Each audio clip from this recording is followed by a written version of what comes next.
Hi everyone, thanks for listening in to the AdWords Certification Advanced Search Prep Exam. My name is Tiffany Flummo and I'm an agency training lead here at Google, and my goal for this training session is to help you pass the Advanced Search exam. So let's get things started with what our learning objectives are for this session. There are three key things I want you to walk away from after this session in order to be prepared to pass the Advanced Search exam. First, you should be able to better understand the fundamentals of AdWords and the key components of the Google AdWords auction. Second, you should be able to identify the various AdWords tools and performance reports and where to locate them within the interface. And lastly, being able to determine account profitability and optimization strategies to improve overall campaign performance. So let's talk about what we'll cover in greater specificity. We're going to be focused on three main topics, starting with Search Fundamentals Review. The Advanced Search exam includes some concepts from fundamentals, so we want to make sure we give you a high-level review of the exam, so we will cover some of the concepts from this particular session. And then we'll also focus on AdWords tools as well as performance reports and close out this session with a focus on performance profitability and growth. So before we move on to the meat of this discussion, I just want to talk about a few things when it comes to exam and prep basics. So although this training session is a key component of the AdWords certification curriculum, it's important to note it's just one of several training resources you'll need in order to successfully prepare for the AdWords Advanced Search exam. In addition to this training, individuals preparing for the exam will have access to an extensive amount of information on our online learning center. The AdWords Learning Center is an exhaustive repository of articles, videos, and client testimonials covering a plethora of AdWords fundamentals, advanced search, and advanced display topics. So you may be asking yourself, with such a vast array of training materials, where exactly should you get started? So like I said, my goal is to help you pass this exam. So we've audited the four major components of the curriculum: the live training, the Learning Center articles, videos, as well as self-assessments, and have distilled them into a core syllabus or workbook of the training materials most essential for this exam preparation. When you complete today's listening of today's recording, you'll be well on your way to being better prepared to take the exam. That said, this recording alone won't guarantee that you'll pass the exam. You'll also need to do your time on the post-work materials that are outlined in the syllabus, as well as spending some time on the Learning Center. Okay, let's take a look at some of the basics of the exam. So for starters, there are three different certification exams. You have Fundamentals, Advanced Search, and Advanced Display. In order to be certified, you'll need to pass two exams. So everyone has to take Fundamentals, but you also need to pass one of our Advanced exam as well, either Advanced Display or Advanced Search, which we'll focus on today. The Advanced Search exam consists of 99 multiple choice questions, and you'll be given 2 hours to complete the exam. In order to pass, you'll need to receive a score of 80% or higher. And when it comes to recertification, that is required after 1 year. So now that we've gotten through that, let's get started with the review of Search Fundamentals. In this section, we'll do a high-level review of Search Fundamentals concepts. Again, there is a portion of Fundamentals review on the Advanced Search exam, so we want to make sure you're familiar with these concepts. We're going to be covering the account structure, your keyword match types, the Google auction dynamics, ad rank quality score, and then we'll close out on ad formats. So let's get started with how to structure your AdWords account. So when we think about getting started with the search engine, first things first, get organized. It's really important to organize your accounts into campaigns and ad groups. It's like being on a road trip with your friends. If you have directions, or this day and age, a great navigation system, you are less likely to get lost and more likely to get to where you need to go faster. With an organized AdWords account, like that of a road trip, you'll be set up for success if you organize your campaigns appropriately. So let's break this down further. When we think about how AdWords is organized, there are three key layers: the account level, the campaign level, and the ad group. So at the account level, This is where your account is associated with a unique email address, password, and billing information. In the campaign level, this is where your campaign has its own budget and settings that determine where your ads appear, and then your ad group contains a set of similar ads and your keywords that you want to trigger your ads to show. So when we think about a successful campaign, you want to show ads that are relevant to the searches of the people you're trying to reach, right? So to do that, you'll want to bundle related ads with related keywords all under related campaigns. So this will help you get potential customers to your site faster and hopefully converting a desired action, whether it's a lead, a sign-up, or a product sale. So let's take a look at one of the key components of your account, your keywords. So I'm sure you're all aware, but just to review, there are 5 keyword match types. You have broad match modifier, phrase match, exact match, and negative match. So broad match is a default match type that all your keywords are assigned to if you don't specify another match type. The Google AdWords system automatically runs your ads on relevant variations of your keywords, including synonyms, singular and plural forms, possible misspellings, related searches, and other relevant variations. Broad match modifier, that can trigger your ads when someone searches or when someone's search contains those modified terms or close variations of those modified terms in any order. It's really important to note that this match type in particular, broad match modifier, does not work with synonyms. When it comes to phrase match, this can trigger your ad on phrases or close variances of that particular phrase. As for exact match, pretty straightforward, can trigger your ad with an exact term and close variants of that exact term. And the last match we'll talk about is what we call negative match. It's more considered to be a filter, as it works to prevent your ad from showing up with a particular term. So like we discussed, broad match is the default option and can drive a lot of volume or impression. Using broad match modifiers, this adds more specificity to your broad match keywords and therefore narrows the reach. So while using broad match modifier can increase the relevance of your keywords, it in turn can decrease the expected traffic. So let's now focus on how Google determines ad rank.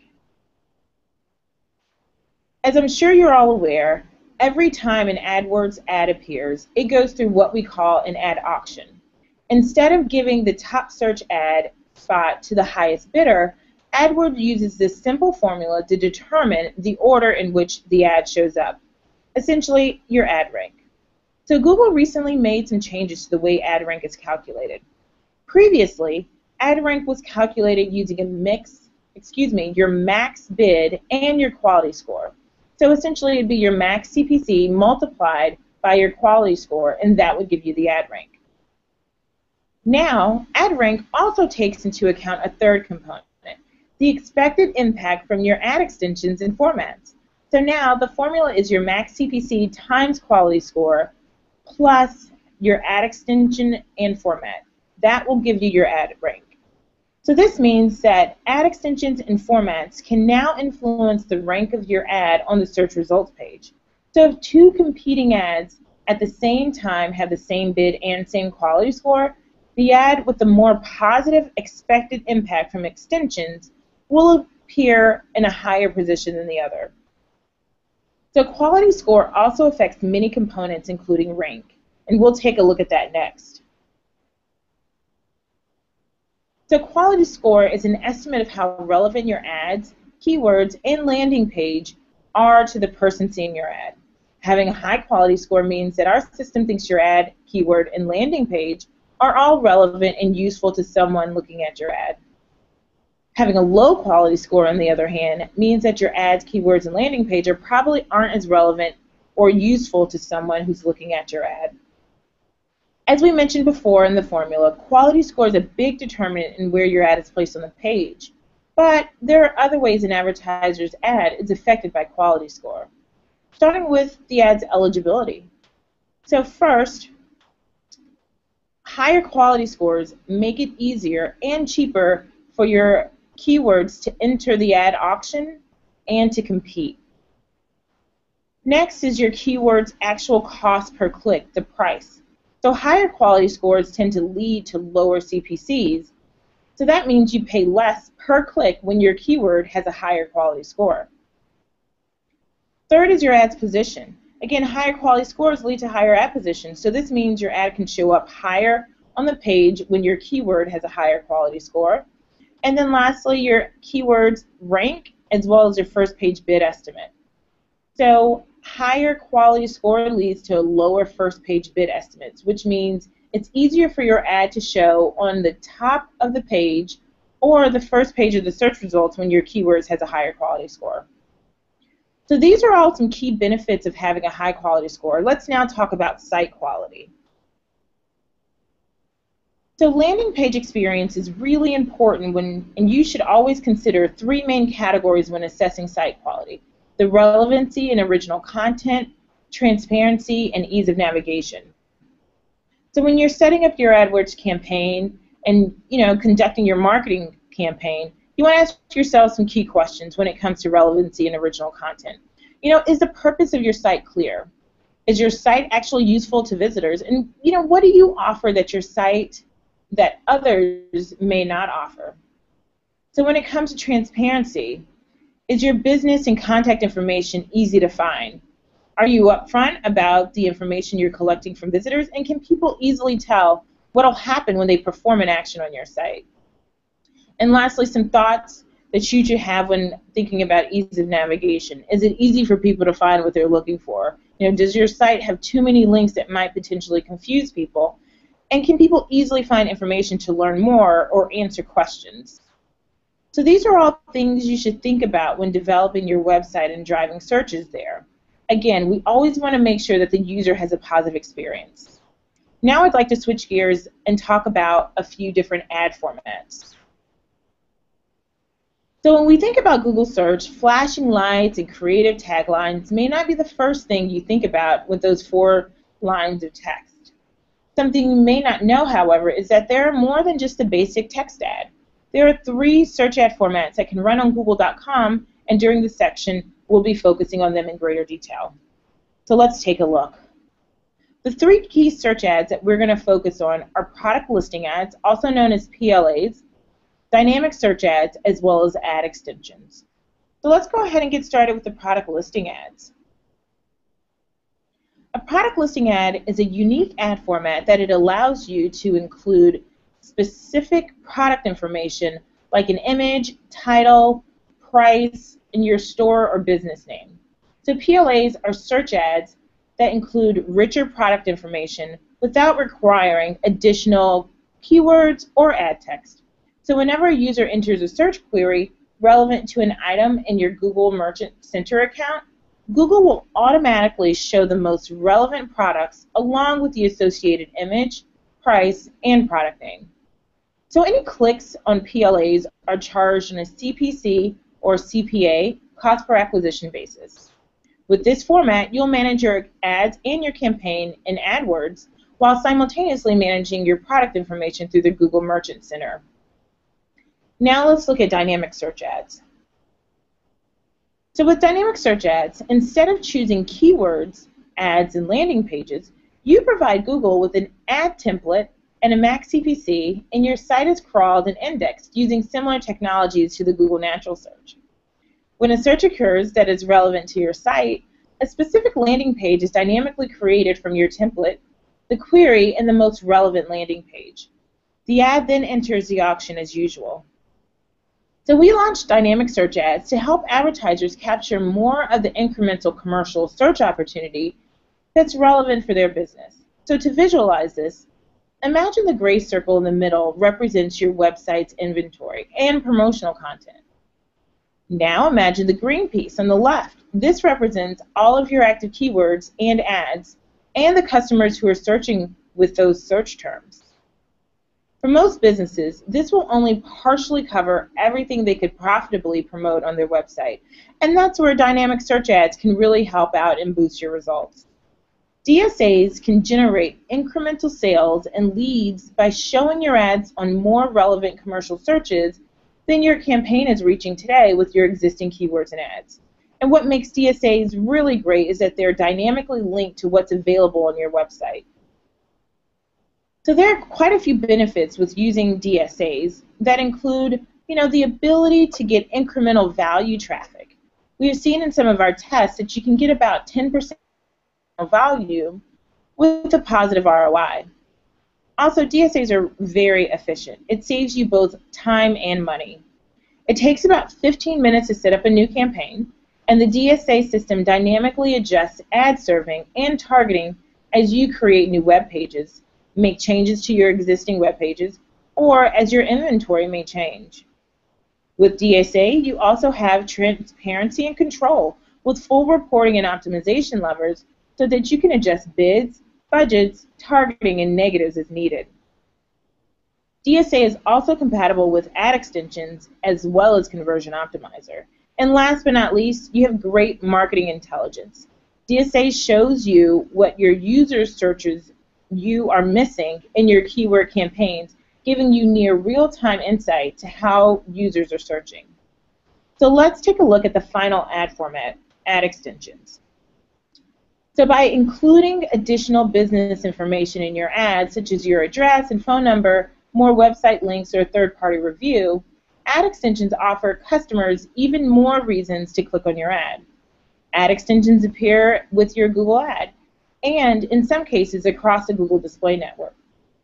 There's no cost to add extensions to your campaign, but as always, you're charged on clicks on your ad, as well as certain user interactions with an ad extension, such as clicking the call button. So as I mentioned earlier, to show more relevant information to users, we incorporate the expected impact from your extensions into your calculated ad rank. So this means that if two competing ads have the same bid and quality, the ad with a more positive expected impact from extensions will generally appear in a higher position. So in looking at a few ad extensions, you have location extensions. With location extensions in your ad, you can easily share your business's address and phone number. With call extensions, this allows you to connect users to your business directly by phone. And site links, it shows additional links to specific pages within your website. When it comes to seller ratings, this displays the ratings of your product or service. Social extensions displays people's Google Plus endorsements for your business's Plus page. And lastly, offer extensions. This displays in-store coupons, deals, and discounts you may have within your ad. So that covers part one. Let's go ahead and kind of do a recap of what we discussed. So again, the content we reviewed is more focused on the basics of search fundamentals, but I still wanted to review this content as it will be covered on the advanced search exam. So in reviewing what we discussed, I just want to highlight a few key takeaways. Organizing campaigns and ad groups are really important to the success of your campaign. Again, think of that road trip you're taking with your friends. Quality score is a critical component when determining ad rank, and we've just most recently updated the formula, so make sure you make note of that. And finally, ad extensions are an effective way of providing users with greater, more relevant information in a text ad. So let's now move on to the second part of this session, AdWords tools and performance reports. So in this section, we're going to be focusing on key tools and performance reports to help you better manage accounts, including account management tools and the various performance reports and optimization strategies. So let's get started with a different type of account management tools and features. There are quite a few AdWords tools that can be used for a variety of functions. First, you have location targeting tools that help you determine which geographic locations you want to run your ads. With location targeting, you'll be able to reach people in specific geographic locations based on city, state, country, as well as radius. Next, you have bid management tools such as Enhanced CPC, Automatic CPC, and CPA bidding. When it comes to Enhanced CPC or Enhanced Cost Per Click, this is a bidding feature that raises your bids for clicks that seem more likely to lead to a sale or a conversion. That helps you get more value from your ad budget. Next, you have Automated Cost Per Click. You don't need to specify individual bids for your keywords, ad groups, or placements. Instead, you just set a daily budget And AdWords will help adjust your cost per click bids to receive the most possible clicks within your budget. And lastly, you have cost per acquisition. This is a bidding method that lets you tell AdWords the amount you're willing to pay for a conversion. So the next tool you have is the Conversion Optimizer. It's a feature available through AdWords that uses your AdWords conversion tracking data to get you more conversions at a lower cost. You also have ad scheduling feature, which is also known as day parting. This lets you tell Google exactly when you want your ads to run, and more importantly, when you don't want them to run. We'll go into this feature a little bit later. You also have keyword tools like the Keyword Planner tool. You can search for keyword and ad group ideas, see how a list of keywords might perform, and even create a new keyword list by compiling several lists of keywords together. A free AdWords tool, Keyword Planner, can also help you choose competitive bids and budgets to use with your campaign. And finally, you have the Change History tool. Your AdWords account contains a history of changes that lets you see what you've done in the past so you can understand what that recipe was that led to the success and aim for even better results in the future by replicating it. Now that we've gone through different tools and features, let's take a look at how to utilize bid multipliers for enhanced performance. Advertisers can manage bids by using campaign and ad group level bidding options. Campaign bid adjustments and reporting are available by time, location, and device. When it comes to time, you have the opportunity to bid higher when your business is open. Say, for example, you have a coffee shop that's only open from 6 a.m. to 11 a.m., you can bid higher for this particular time period. When it comes to location bidding, you can optimize bids for different locations and near specific places. So again, if you have this coffee shop, you can bid higher for locations that are within a half mile. And then lastly, device. You can bid for users who are on mobile devices in order to optimize ROI. So when it comes to bid adjustments for display, adjust your bids by targeting types. Can either be placements, topics, age or gender, as well as interest in users, in each ad group by stacking bidding options across the ad group and campaign. You can also layer in various types of targeting. One thing to note is that display campaigns only, you can use operating systems and carrier targeting. Again, with display campaigns only, you can utilize operating system and carrier targeting. So now let's switch gears a bit and talk about the various performance reports, starting with the search terms performance report. You can use the search terms report to see how your ads performed when triggered by actual searches within the search network. This report helps you identify new search terms with high potential and add them to your keyword list. You want to look for search terms that aren't as relevant to your business and add them as negative keywords. This can help you avoid spending money on showing your ad to people who aren't really interested in it. I'd like to next highlight some other AdWords reporting types that we should take a look at. So again, there are quite a few reporting types that you can pull within the interface to determine your campaign's performance, starting with the destination URL performance. This displays statistics and measures the performance of your destination URL. When it comes to geographic, this shows the geographic origin of your visitors. Demographic performance, somewhat similar, it displays the age and gender of your visitors. When it comes to PLAs, product listing ads, you can find the performance report within the Auto Targets tab, and it shows performance data for this particular ad format.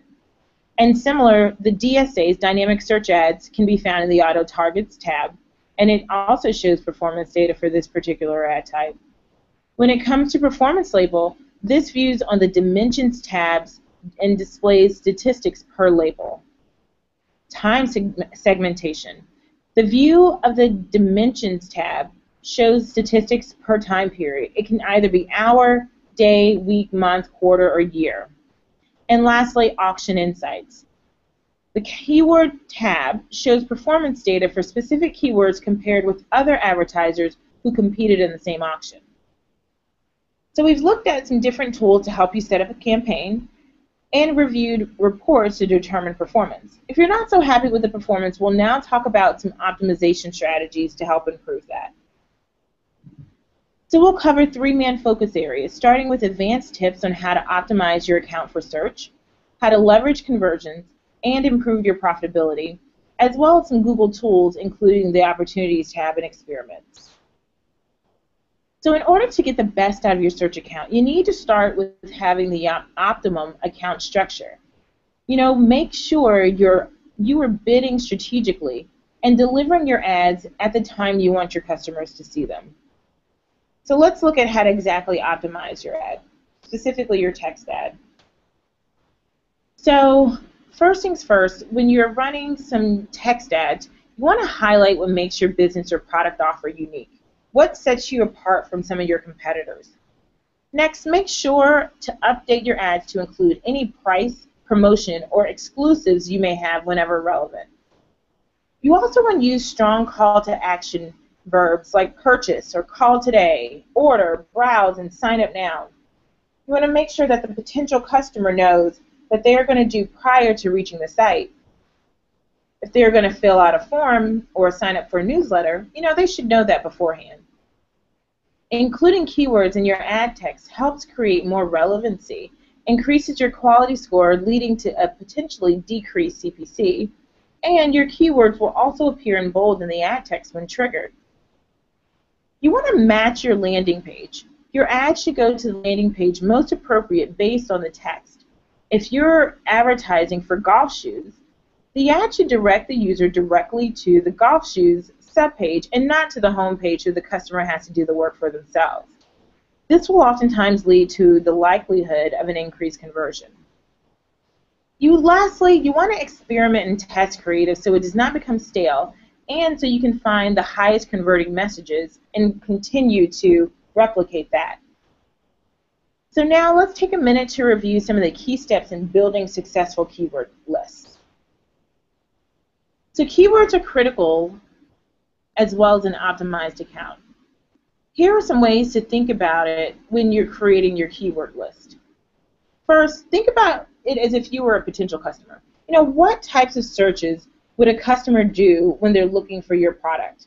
Think of 2 or 3 keywords that are specific, not general, and all the various combinations that the consumer may search for. Second, as stated before, make sure you create themes of your keywords so they are more relevant to your ad text and your ad group.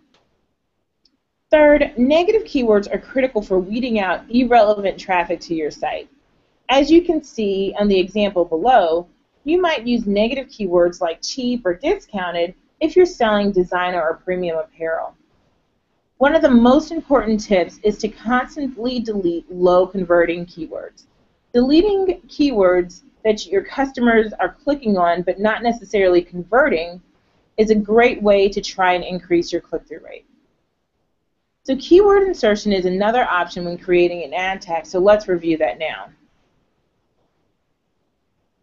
Keyword insertion allows you to dynamically update your ad text with the keyword that's used to target your ad.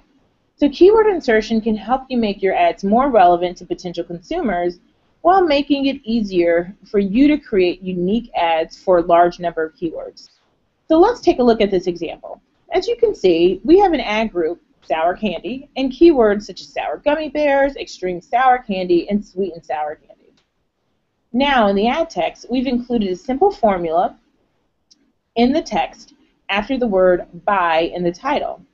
If a customer searches on a word, let's say sour gummy bears is in your list, we will automatically insert that into the title. So instead of saying buy sour candy, you will see buy sour gummy bears.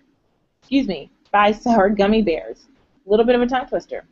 This little trick instantly makes the ad more attractive to a potential customer. You can use keyword insertion with any text-based ads, including a standard text ad, an ad with location extensions, or a mobile ad. So let's take a look next at ad scheduling. Now that you've structured your account properly, you want to make sure that your ads are showing to your customers when you want them to. The ad scheduling features allows you to choose specific times and days of the week to show your ads. For example, let's say Santa's Christmas Shop is an online business, but they also have a call center to answer questions. Let's say Mrs. Claus is only available on Saturday and Sunday from 8 a.m. to 6 p.m. to take the calls. They may decide to restrict their ads from showing with the phone extensions during this particular time that they are closed. Also, you might find that your ads perform better during certain hours of the day. For those specific times of the day, you can bid more for impressions or clicks during that particular time period. This is called the bid multiplier option. So let's say Santa's Christmas Shop, again, has an existing bid of $1 CPC, and their custom bid multiplier entry for Tuesdays between 8 a.m. and 2 p.m. is 120%. So their CPC bid for that time period would be $1.20. You would take that original $1, multiply it by the bid multiplier, 120%, and then you would get $1.20. By contrast, a bid multiplier entry of 50% would lead to a 50-cent bid during that time period. The bid multiplier may be as little as 10% or as much as 1,000% of your usual bid. So let's switch gears a bit now and talk about conversions. So we'll now focus on conversions and profitability. These are two key metrics that you should focus on to get the maximum return on your investment. In this section, we will discuss what a conversion is, how to measure it, and how you can use Google's Conversion Optimizer. First, I'd like to review conversions in more detail. So a conversion is an action that a customer takes on your website that has value to your business, such as a purchase, a sign-up, or a key visit to a page. There are a couple different types of conversion metrics, one per click and one per mini. Starting with one per click. These are conversions for any click on an ad resulting in a conversion in 30 days. So let's think about Santa's Christmas Shop again. They sell all types of holiday decorations. They consider it a conversion when somebody clicks on their ad and makes a purchase. So if I were to see their ad and click and make a purchase of their holiday decoration, say I want some new ornaments for my tree, and I go ahead and I make that purchase after I've clicked on the ad, that action would be considered a one per click conversion. This means that if I were to go back and make additional purchases, this would not be counted.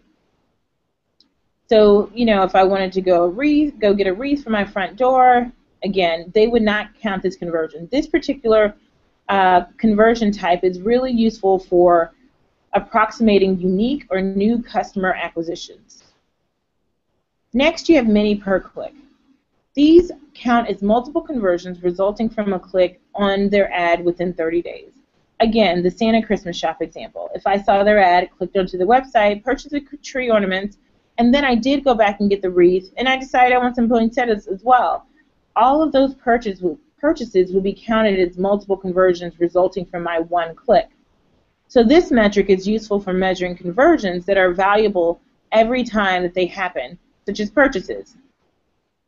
When it comes to setup, it's really straightforward. You just need to add a snippet of HTML code on the web page that the customer will see after they complete a conversion. So now let's review the Conversion Optimizer tool, an effective tool that uses conversion data.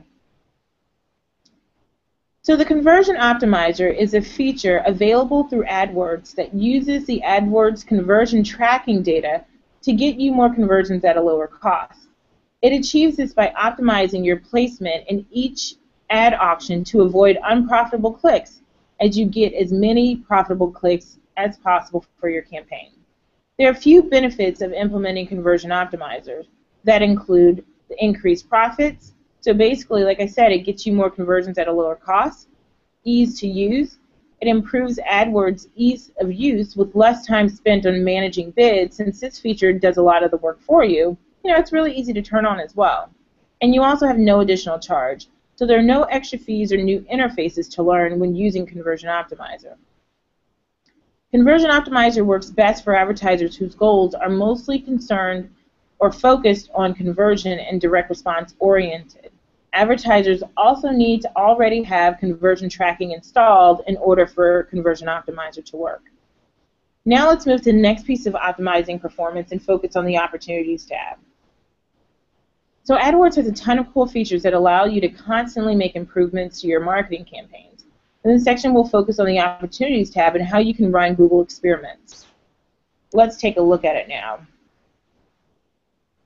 So the Opportunities tab is a great tool for those who are busy and want to get the most out of their AdWords account and are looking for quick suggestions on how to improve their performance of the campaign. It identifies a myriad of potential enhancement that you can utilize. They range from keyword ideas, bid ideas and simulations, budget ideas, site link opportunities, call extensions, and measuring yourself against the competition, as well as bid simulations.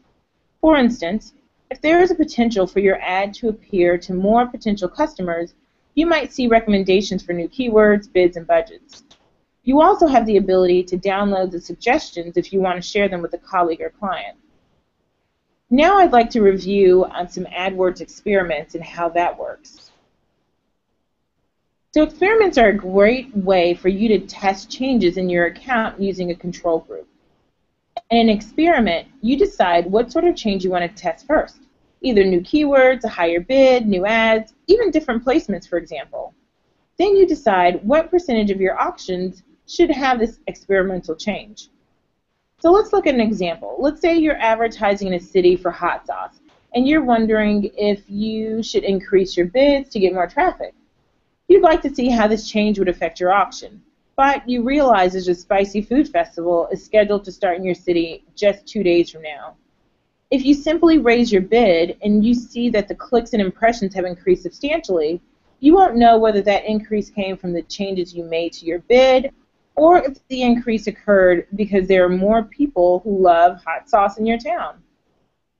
However, you can set up a campaign experiment to simultaneously use 2 different bids on the same keywords. A portion of your auction will use one bid and the rest will use another. This means that when you look at the performance of the 2 bid sets, the only significant difference will be the bid amount. You'll then be able to tell if the increased traffic was a result of the higher bid or just an unrelated upswing in the interest of hot sauces. So this wraps up section 2. Let's go ahead and just highlight what we've reviewed. So I'd like to remind you guys that there are a variety of AdWords tools and features that really make it easier to set up and manage your campaign. And secondly, consistently reviewing performance reports and using the optimization strategies to help lead to overall performance. They can help lead to overall performance. Alrighty, we're in the home stretch. We're in our final section, and we're going to be talking about performance, profitability, and growth, and we'll close out on focusing on the AdWords API. So I want to start this section on profitability with some historical context, and this particular quote from John Wanamaker. Basically, half the money I spend on advertising is wasted. The trouble is, I just don't know which half. I'm sure you guys have seen this quote or heard this quote before, but John Wanamaker, he is the father of modern marketing. He was a merchant that was active in the late 1800s, early 1900s. In that time, and probably even before that, advertising was always measurable. I mean, think about it. You had focus groups, you had surveys, you had people just randomly commenting. But what's unique about digital or online marketing is that it's much easier, cheaper, and quicker to answer the question of waste versus value, and we can probably do that more accurately. With online advertising and search specifically, success is easier to measure. You can isolate parts of a campaign that's performing well and refine what's not, and you can do all of this in real time because the data is now available. So this is what made online advertising so exciting. As a means of marketing products, and access to tools and data has really changed how we can run and fund campaigns. Think about it. If you know in real time that for every dollar you put into advertising, you're getting maybe $2, $5, or $10 back, why would you set a cap when you're spending that dollar? Or how many more dollars would you want to put in that program knowing that you're going to be profitable? So this realization has paved the way for what we call an always-on campaign. To start off, here are a few examples of business models that are perfectly suited for an always-on campaign. E-commerce sites can very easily determine what aspects of their campaign are profitable and should be ever present as long as things are profitable. You should hold aspects of the campaign to an ROI target and optimize anything that's underperforming. Anything that is performing well, obviously deserves a bit more funding. Lead generation campaigns are another great business model that are suitable for always-on campaigns. Provided that the businesses still want to bring in leads, we can assign a cost per acquisition value to each new sales lead and hold our campaigns to that value as our cost per conversion. So this value can be determined by the average value of a customer, the likelihood that a lead will convert into a customer, and our overall cost. So we've just reviewed a few business models that are suitable for always on. However, there are some that aren't. Business models that are highly variable or inconsistent conversion values, if they have a high fixed cost so that it makes it difficult to evaluate a conversion. Sometimes supply and service restrictions can make it difficult to have an always-on campaign because you can't support the infinite customers or the order growth. Cash flow and sales tracking limitations can also lead to be reasons why always-on campaigns will not always be successful. So now let's take a look at how you actually measure profitability. Advertisers often ask, how do you measure profitability online? This is done by comparing what you had to pay to get a certain value. So what you get out of your marketing is hopefully larger than what you put in. If so, congratulations, you're profitable. It seems simple enough, but how do we actually apply this? Well, flip that around and you can use the same methodology to evaluate a conversion and determine if your program is profitable. So let's start with the example of what we might know and how that can inform us as to whether or not we're profitable. So let's take an example of a store that has an average order value of $3,000. This is obviously quite high, so we're probably selling something quite expensive. Our current margins are at 45%, and we're seeing an average conversion rate of 20%. So this means 1 in 5 of leads that we drive actually convert to a purchase. So given that, as long as we're bringing in new customers below the $270 price per customer, we should be profitable. But this is still a very short-term view of profitability. You need to also consider additional impacts. What if we find that each sale leads to an average lift in word of mouth, say about 15%? We may want to try increasing our target cost per conversion by 15% to factor this in. With that, our value per customer becomes $310.50. Now let's dig into this a little bit deeper. Not all transactions are linear, nor this short term. We see this with our uplift in word of mouth. Let's start with the lifetime value. Using the same example as we did before, having an average order of $3,000 and a profit margin of 45%, what if we also know that the average consumer comes back and spends a total of $5,000 over his or her lifetime doing business with you? Whereas before we were only valuing profit per customer at $1,350, we can now almost triple that valuation to $3,600 if we consider lifetime value. Work that back through our original equation, and with a change in the overall value, our total value per new customer increases dramatically to about $3,600, and the value per customer increases also to about $828. So understanding this is not a simplistic linear process, the point here is that there are various factors in determining total value, and each should be considered when determining profitability. So next we'll take a look at how to use this information to optimize your bids. So let's work through an example as it relates to bidding. Thinking about your simplistic model and only factoring in short-term profitability, so we're going to ignore the long-term facts like word of mouth or lifetime value. So considering our same 45% profit margin and 20% conversion rate from lead to purchaser, and now a 5% conversion rate of people who visit the site actually becoming a qualified lead. We can back this into a $13.50 in value driven per click and can use this as a benchmark to start our bidding. And if we factor in the longer term effects of word of mouth as well as evaluate lifetime value, we can see how that impacts our bidding strategy as well. The higher the expected order value, the more we can afford to pay per customer and per click. But obviously, it's going to be really hard to optimize towards one singular goal across the entire program.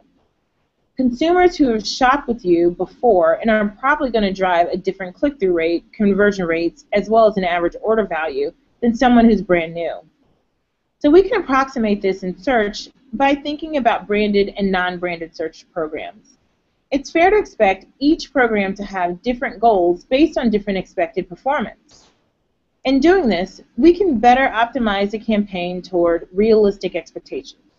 Use the above calculation as a starting point, but the more granular you go in terms of segmenting your goals, the more control you have to optimize campaign, ad group, as well as keyword. So let's take a moment to review the 3 stages of campaign growth. The first stage of campaign growth is starting to collect the data and testing an early hypothesis of what will work. Once we allow the campaign to accrue enough data to prove what's working, we can start optimizing what is not working and grow what has proven to actually work. So while growing what is working, we can simultaneously optimize the areas of the program with lagging performance until they reach profitability and start them on the path to growth. This period is considered maturity. We've now massaged the program towards maximum profitability and can continue to expand growth until we find a point of diminishing return. What does optimizing bids and budget look like? If a budget is set at a finite amount, the more you pay per click, the fewer the clicks you can get, so the profit will decline as CPCs go up. Consider point A, our starting point, where we're bidding $13 per click. Given the curve of our current budget, we do well to optimize bids by bidding down. That's point B at $4 a click to maximize our profit. Get more clicks, since we'll be paying less, and then you'll see the profit increase from about $160 to $215. So are we done here? What if we optimize our budget to open up as many sales and conversions at the same cost per click? So that's where you'll see point C. We're still paying $13 per click, but since we're able to take on more clicks, we're able to drive sales and greater profits. Now that we're on this curve, we can optimize our bids to a maximum profit, and that you'll see at point D. So again, the point here is that the bids are not the only cost that should be optimized when it comes to PPC campaigns. You should try optimizing your budgets as well. So you've heard us talk about a lot of different campaigns today. You have value per conversion, cost per conversion, ROI, all different types of campaign goals. So how do you define performance? You know, this should really come from your overall goals in doing marketing in the first place. So let's consider 2 main headings for goals, profitability and exposure. Profitability is really the type of campaign we discuss when talking about going always on. Exposure, on the other hand, is really about branding and creating greater awareness. Each campaign will come with different recommendations for optimization. If profit is the goal, if campaign is unprofitable, your capped budgets are actually helping you limit your losses. You need to optimize bids, keywords, as well as creatives until the campaign moves back towards profitability. Again, if the campaign is profitable, we're missing other potential profitable sales conversions. You may need to find a way to get additional budget if you want that to grow. So if exposure is the goal, if the click volume is being prioritized over ad rank and you're capped on a budget, some of the CPCs are probably too high. You want to test lowering the bids to maximize the budget. And if your ad rank is the goal, then it's normal to deplete these budgets. So each of these is a trade-off, and it's hard to optimize towards all the goals at the same time. Try structuring campaigns based on objective with unique budgets and strategies targeted at each key measurable. Now that we've covered profitability pretty thoroughly, let's switch gears and talk about the AdWords API. So think of an API as a connective language that allows any program that you or some other third party writes to speak to a computer system.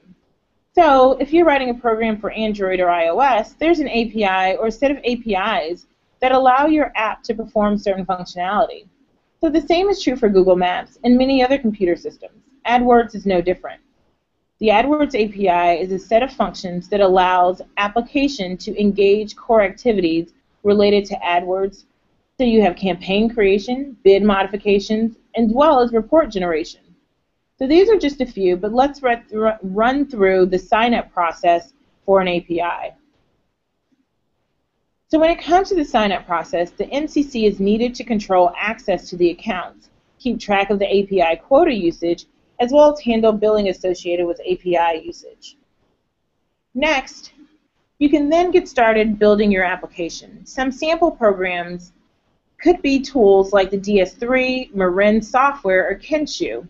These could connect a client's inventory management system to inform bidding decisions and campaign fighting. Lastly, you have developer token, which is a unique identifier to application developer, possibly an agency, to allow them to gain access to the API.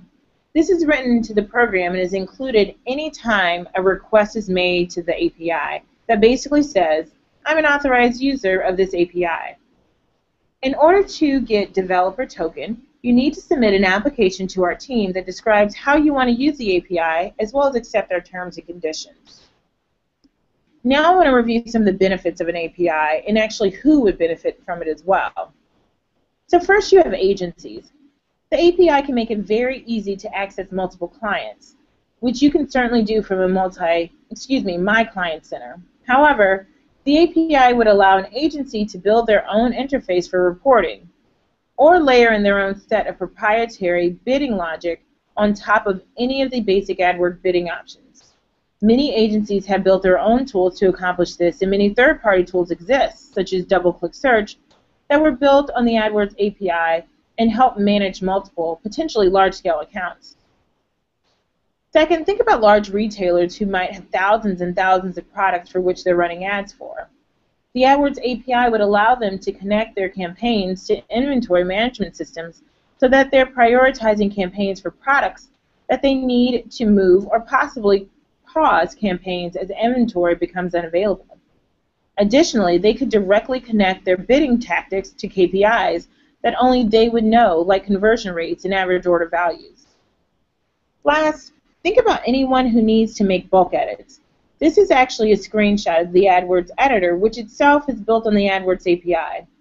For those of you who haven't used this, the AdWords editor tool allows you to make lots of edits very easily while being offline and then posting all the changes to an account in one push.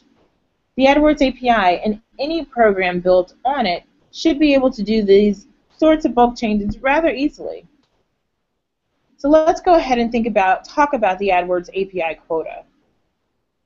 So every different type of request for the API bid management, campaign creation, and report generation comes with a cost. The more complex the request, the more quota you'll likely use up.